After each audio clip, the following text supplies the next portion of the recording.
Sabarmati online classes में आप सभी का स्वागत है। तो इस वीडियो में हम देखेंगे समास की शॉर्ट ट्रिक, क्योंकि आप लोगों के बहुत ही कमेंट आ रहे थे कि जो समास है इसको समझने की कोई शॉर्ट ट्रिक दे दी जाए।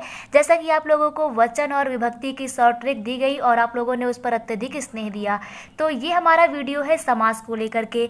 तो सबसे पहले हम ये समझ लेते हैं समास क्या होता है। दो या दो से अधिक सार्थक शब्दों के मेल से बने नए शब्द को हम लोग समास कहते हैं। यानी कि इसमें मुख्यतः होता क्या है, दो शब्द होते हैं और उनके मिलने से एक नया शब्द बनता है जिसे हम समास कहते हैं। यानी समास में दो शब्द होते हैं, एक पहला वाला और एक दूसरा वाला। अब मेन हम ट्रिक देखते हैं। जो फर्स्ट है हमारा कर्मधारय समास। कौन सा? कर्मधारय समास। तो इसकी परिभाषा नहीं देखेंगे यहाँ पर हम लोग, इसे हम शॉर्ट ट्रिक देखेंगे। शॉर्ट ट्रिक के माध्यम से हम कैसे पहचानते हैं कि कर्मधारय समास क्या होता है। तो विग्रह करने पर, यानी समास विग्रह करने पर के समान या हैजो का अर्थ इसमें आता है। के समान या फिर किसका? हैजो का इसमें अर्थ आता है, तो हम समझेंगे कर्मधारय समास है। जैसे यहाँ पर लिखा है चंद्रमुख। एग्जाम्पल देखिएगा ध्यान से थोड़ा। यहाँ पर क्या लिखा है? चंद्रमुख। चंद्रमुख का समास विग्रह करेंगे तो क्या आएगा? चंद्रमा के समान मुख। चंद्रमुख का मतलब क्या है? चंद्रमा के समान या चंद्र के समान है जिसका मुख। तो यहाँ पर हुआ क्या? के समान आया कि नहीं आया बोलने पर? तो बोलने पर के समान आया ना, इसलिए यहाँ पर कर्मधारय समास है। सेकंड एग्जाम्पल है हमारा महात्मा का। कौन सा? महात्मा। तो महात्मा का मतलब क्या होता है? महान है जो आत्मा। महान है जो आत्मा। तो यहाँ पर हुआ क्या? यहाँ पर हैजो आ गया है। क्या आ गया? हैजो। तो जब के समान आ जाए, हैजो आ जाए, तो वहाँ पर होता है हमारा कर्मधारय समास। तो बेसिकली हमारी ये ट्रिक है कर्मधारय समास को पहचानने की, कि कर्मधारय समास में एक प्रकार से कह सकते हैं समास विग्रह करेंगे तो वाचक शब्द इस प्रकार से हमें इसमें लिप्त होते हुए ये शब्द दिखाई पड़ेंगे, के समान या हैजो। जैसे चरण कमल।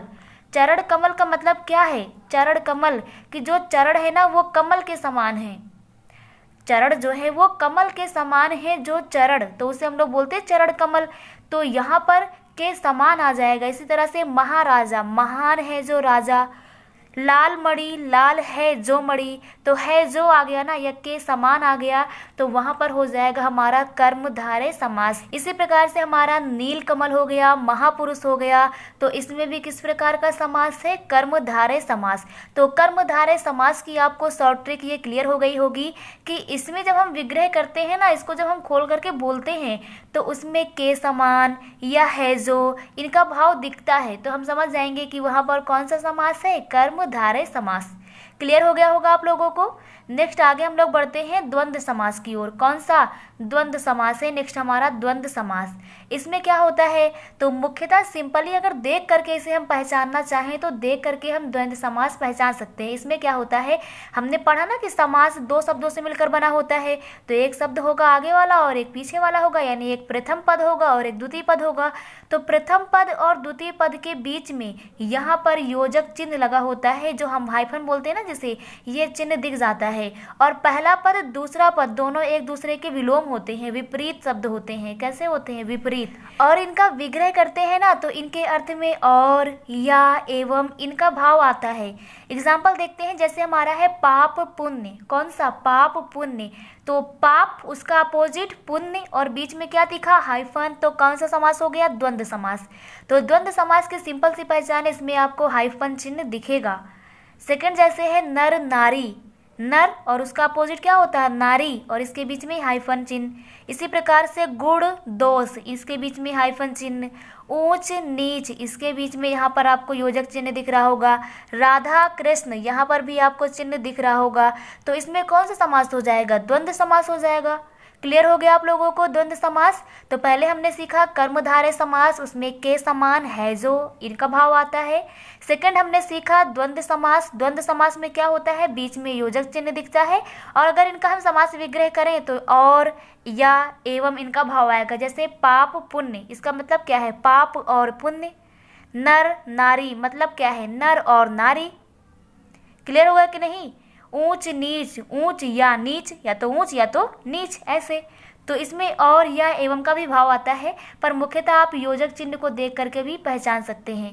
परंतु यहाँ पर आपको एक नोट पॉइंट ये रखना है कि जो योजक चिन्ह खाली देख करके ही द्वंद्व समास नहीं हो जाएगा। ध्यान दीजिएगा, यहाँ पर सिर्फ योजक चिन्ह देख करके आप द्वंद्व समास नहीं बता सकते। आपको ये भी ध्यान रखना होगा कि जो दोनों शब्द हमारे हैं, प्रथम और द्वितीय, ये दोनों एक दूसरे के विपरीत होने चाहिए। जैसे आपसे कहा जाए रातों रात, दिनों दिन, तो वहाँ द्वंद्व समास नहीं होगा, क्योंकि दिन और दिन दोनों एक ही शब्द है, एक दूसरे के अपोजिट वो नहीं है। रातों रात, रात रात दोनों तरफ है ना, तो उसमें भी हमारा द्वंद्व समास नहीं है। तो द्वंद्व समास में मुख्यतः आपको हाइफन देखना है, परंतु जो दोनों शब्द होंगे ना, ये एक दूसरे के विपरीत होंगे। नेक्स्ट हम लोग थर्ड देखते हैं। थर्ड है हमारा द्विगु समास। कौन सा? द्विगु समास। तो ये भी आपको आसानी से ट्रिक के माध्यम से ही क्लियर हो जाएगी। ट्रिक हमारी यही है कि इसमें जो प्रथम पद होता है ना, वो संख्यावाचक होता है। ये तो आपको देख कर ही बता सकते हैं आप इसे कि यहाँ पर द्विगु समास है कि नहीं। इसमें जो प्रथम पद होगा, यानी दो पद होते हैं, तो जो पहला पद होगा ना, वो संख्यावाचक होता है। कैसा होता है? संख्यावाचक, यानी उसमें किसी संख्या का भाव प्रदर्शित होता है। जैसे कि यहाँ पर दिखा गया है तिरंगा। क्या दिखाया गया है? तिरंगा। तिरंगा का मतलब क्या होता है? तीन रंगों का समूह, यानी तीन रंगों से बना हुआ तिरंगा कहलाएगा। तो ती का मतलब क्या है? तीन। तो यहाँ पर संख्या प्रदर्शित हो रही है ना, तीन, इसलिए द्विगु समास हो गया। कौन सा? द्विगु समास। इसी प्रकार नवग्रह। नवग्रह का मतलब क्या होता है? नौ ग्रहों का समूह। तो नौ एक संख्या होती है, तो इसलिए द्विगु समास। त्रिवेणी इसी प्रकार से हो गया। पंचानन इसी प्रकार से हो गया। दोपहर हो गया। दोपहर का मतलब क्या होता है? दो पहरों का समूह या समाहार। तो यहाँ पर संख्या आ रही है ना। इसी प्रकार से नवरात्रि हो गया। चौमासा हो गया। चौमासा में क्या होता है? चार महीनों का समूह। तो चौ मतलब चार हो जाएगा, पंच का मतलब पाँच हो जाएगा, नौ का मतलब नौ हो जाएगा। तो इसमें क्या होता है? संख्या का प्रदर्शन होता है प्रथम पद से, तो इसे हम लोग बोलते हैं द्विगु समास। तो आप लोगों को तीन समास क्लियर हो गए होंगे अभी तक। पहला हमने बात किया कर्मधारय समास, उसमें के समान या हुए जो शब्द आता है। सेकंड हमने बात किया द्वंद्व समास, इसमें आपको हाइफन दिखेगा, प्रथम पद द्वितीय पद एक दूसरे के विलोम होते हैं। थर्ड हम लोगों ने बात की द्विगु समास की, ये संख्यावाचक होता है। नेक्स्ट हम लोग फोर देखते हैं बहुव्रीहि समास। कौन सा? बहुव्रीहि समास। तो बहुव्रीहि समास में क्या होता है? इसमें जो दोनों पद होते हैं ना, वो किसी तीसरे पद की ओर संकेत करते हैं। मुख्यतः अगर हम इसमें स्टार पॉइंट में ज़्यादातर कहें तो इसमें होता क्या है? ज़्यादातर अथवा करके गॉड कहा जाता है, यानी कुछ भी आपको दिया गया होगा उसका तीसरा जो अर्थ निकलेगा ना, वो भगवान से रिलेटेड होगा, उन्हीं के समकालीन संकेत करता है। एग्जाम्पल देखेंगे ताकि आपको और अच्छे से क्लियर हो। जैसे गंगाधर, जैसे क्या है? गंगाधर। गंगाधर का मतलब क्या होता है? गंगा को, धर माने धारण करने वाला, गंगा को धारण करने वाला। अब गंगा जी को किसने धारण किया है? शिव जी ने अपनी चोटी पे। तो गंगा को धारण करने वाला गंगाधर, अर्थात कौन? शिव जी। तो अर्थात करके यहाँ पर गॉड का या उनके समकालीन नाम आए तो वहाँ पर बहुव्रीहि समास हो जाता है। इसी प्रकार जैसे हमारा सेकंड है दशानन। क्या है? दशानन। दशानन मतलब क्या होता है? दशानन मतलब होता है 10 हैं जिसके आनन। आनन माने होता है सिर, यानी जिसके 10 सिर हैं। किसके थे? रावण के थे। तो रावण भी भगवान के समकालीन, यानी उन्हीं के ज़माने में था, ऐसा कह सकते हैं हम लोग। तो क्लियर हो गया होगा आप लोगों को बहुव्रीहि समास दशानन में किस प्रकार से है। इसी प्रकार से पीताम्बर। पीताम्बर मतलब क्या होता है? पीत मतलब होता है पीला, अंबर मतलब वस्त्र। पीले हैं जिसके वस्त्र, अर्थात कौन? विष्णु जी या फिर कृष्णा जी। इसी प्रकार लंबोदर, लंबा है जिसका उदर, अर्थात कौन? गणेश जी। नीलकंठ, नीला है जिसका कंठ, किसका कंठ नीला है? शिव जी का, विष पिया था उन्होंने। तो अर्थात करके आ जाएगा ना, नीला है जिसका कंठ अर्थात शिव जी, लंबा है जिसका उदर अर्थात गणेश जी, 10 है जिसके सिर अर्थात रावण। तो इस प्रकार से हम लोग पहचान लेंगे कि यहाँ पर कौन सा समास होगा? बहुव्रीहि समास। कि इसमें जो दोनों पद होते हैं ना, वो किसी तीसरे पद की ओर संकेत करते हैं। और यहाँ पर आपको स्टार पॉइंट भी याद रखना है। अधिकतर ज़्यादातर इसमें गॉड या उन्हीं के समकालीन व्यक्तित्व का नाम आता है, उसी की ओर संकेत जाता है। तो आप लोगों को बहुव्रीहि समास भी क्लियर हो गया होगा। नेक्स्ट हम लोग देखते हैं, हमारा है अगला अवयवी समास। कौन सा? अवयवी समास। अवयवी समास क्या होता है? तो इनके प्रारंभ में उपसर्ग लगे होते हैं। उपसर्ग क्या होते हैं? उपसर्ग वे होते हैं जो किसी शब्द के आगे लगे होते हैं और इनके पीछे कोई शब्द जोड़ करके हम लोग नया शब्द बनाते हैं। तो इसमें क्या होता है? इसमें मुख्यतः अवयवी समास में मुख्यतः हमारे उपसर्ग आते हैं। इसके प्रारंभ में उपसर्ग लगे होते हैं। एग्जाम्पल के तौर पे यथा लगा मिलेगा, आ मिलेगा, भर, प्र, निर, अनु, प्रति, ये सभी आपको उपसर्ग आगे दिखें तो समझ जाइएगा वहाँ पर कौन सा समास है, अवयवी समास है। कौन कौन से, यथा, या, भर, प्र, निर, अनु, प्रति। अगर इनमें से आपको कोई भी उपसर्ग दिख जाए तो वहाँ पर कौन सा समास हो जाएगा, अवयवी समास।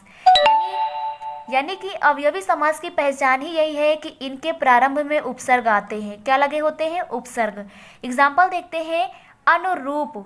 अनुरूप का मतलब क्या होता है, रूप के योग्य। तो यहाँ हुआ क्या है, यहाँ अनु आया है। कौन सा शब्द आया है उपसर्ग के रूप में, अनु, तो यहाँ पर अनु आ गया। इसी प्रकार से यथाशक्ति, क्या चीज, यथाशक्ति, इसमें यथा आ गया है। प्रति वर्ष में प्रति आ गया है, प्रतिदिन में प्रति आ गया है, प्रतिकूल में प्रति आ गया है, प्रत्येक में प्रा आ गया है, आमरण में आ गया है, आजन्म में आ गया है। तो इस प्रकार से यदि हमें कोई उपसर्ग दिख जाए तो वहाँ पर होता है अवयवी समास। कौन सा, अवयवी समास। क्लियर हो गया आप लोगों को। यहाँ पर वो नोट पॉइंट दिखाया गया है कि जैसे रातों रात हो गया, घर घर हो गया, धीरे धीरे हो गया, भागम भाग हो गया, तो इसमें कौन सा समास है। अभी थोड़ी देर पहले हमने बात की ना इस पे कि जो हमारा सिर्फ हाइफन देख के हमें ये नहीं बताना है कि यहाँ द्वंद्व समास है, हमें ये भी देखना है कि प्रथम पद द्वितीय पद दोनों एक दूसरे के विपरीत हैं कि नहीं है, और यहाँ पर नहीं है। और जब विपरीत नहीं होते तो यहाँ पर अवयवी समास होता है। कौन सा समास होता है, अवयवी समास होता है, जिसमें उपसर्ग आते हैं। इसी प्रकार से धीरे धीरे में हमारा कौन सा समास हो जाएगा, अवयवी समास। भागम भाग में कौन सा समास हो जाएगा, अवयवी समास। तो क्लियर हो गया होगा आप लोगों को। नेक्स्ट एंड लास्ट हम लोग देख लेते हैं तत्पुरुष समास। कौन सा, तत्पुरुष समास। इसमें क्या होता है, तो इनकी पहचान ये है कि इसमें कारक चिन्ह का लोप होता है। विग्रह अगर हम लोग इसका करेंगे तो इसमें कारक चिन्ह देखते हैं। तो सबसे पहले हम लोग देख लेते हैं कारक चिन्ह क्या होते हैं। तो ये हमें कारक चिन्ह दिखाए गए हैं, जैसा है कर्ता ने कर्म को करण से के द्वारा, संप्रदाय को के लिए, अपादान से, संबंध का की के, रा री रे, अधिकरण में पर, संबोधन अरे हे, अहो हे, यहे भो, अरे हम लोग बोल देते हैं। तो ये हमारे होते हैं क्या, कारक चिन्ह होते हैं। ने हो गया, को हो गया, से के द्वारा, को के लिए, से काकी के, इसी प्रकार में पर। तो ये सभी अगर आ जाए तो वहाँ पर हम लोग कहते हैं कारक चिन्ह का प्रयोग किया गया है। यानी कि उसका विग्रह करें और उसका अर्थ निकालें तो इन सब का उसमें भाव आए तो हम लोग कहेंगे कि यहाँ पर कारक का प्रयोग किया गया है। तो जो हमारे तत्पुरुष समास होते हैं ना, इसमें कारक चिन्ह का भाव आता है। तो ये हमारे कुछ कारक चिन्ह यहाँ पर दर्शाए गए हैं। यहाँ पर ध्यान आपको ये रखना है कि कारक चिन्ह में यहाँ पर कर्ता और संबोधन जो कारक होते हैं ये नहीं आते हैं तत्पुरुष समास में। तत्पुरुष समास के अंतर्गत जो हमारा कर्ता होता है और जो हमारा संबोधन होता है, मीन्स फर्स्ट और लास्ट, ये हमारे नहीं आते हैं। ने नहीं आएगा, हे भव अरे वाला नहीं आएगा। बाकी इसके अतिरिक्त जितने भी यहाँ कारक चिन्ह दिखाए गए हैं ये सभी का भाव आने पर हमारा तत्पुरुष समास होता है। एग्जाम्पल देख लेते हैं। एग्जाम्पल है हमारा राजकुमार। राजकुमार का अर्थ क्या होता है, राजा का कुमार। क्या होता है, राजा का कुमार। तो यहाँ पर का आ गया है तो ये हमारा क्या है, कारक चिन्ह है, इसलिए यहाँ पर तत्पुरुष समास हो जाएगा। इसी प्रकार यज्ञशाला, यज्ञ के लिए शाला, क्या हो जाएगा, यज्ञशाला का मतलब यज्ञ के लिए शाला। तो यहाँ के लिए आया है ना, तो ये हमारा कारक चिन्ह है। इसी प्रकार से राजपुत्र हो गया, राजा का पुत्र। राजधर्म हो गया, राजा का धर्म। तो इसमें कौन सा समास हो जाएगा, तत्पुरुष समास हो जाएगा। फर्स्ट हमने देखा कर्मधारय समास क्या होता है, इसमें के समान और हैजो का अर्थ आता है। सेकंड हमने देखा द्वंद्व समास क्या होता है, तो इसमें हाइफन दिखता है। प्रथम पद द्वितीय पद दोनों एक दूसरे के विपरीत होते हैं। थर्ड हम लोगों ने देखा द्विगु समास क्या होता है, तो द्विगु समास में जो प्रथम पद होता है वो संख्यावाचक होता है। देखा बहुव्रीहि समास, इसमें दोनों शब्द मिलकर के किसी तीसरे शब्द की ओर संकेत करते हैं और ज़्यादातर इसमें गॉड भगवान या उन्हीं के समकालीन का संकेत होता है। पांचवा हमने देखा अवयवी समास क्या होता है। इसमें शुरुआत में उपसर्ग दिखते हैं, यथा, आ, भर, प्र, निर, अनु, प्रति। इसके बाद लास्ट हमने देखा तत्पुरुष समास क्या होता है। तो इसमें कारक का लोभ होता है। इसमें जैसे हमने एग्जाम्पल में देखा कि इसमें कारक के रूप में इसमें जो हमारा कर्ता होता है और संबोधन कारक जो होता है, इनको छोड़ करके बाकी सभी जो कारक आए उनका भाव आए तो वहाँ पर तत्पुरुष समास होता है। तो इस प्रकार से समास आप लोगों को क्लियर हो गए होंगे। Thank you.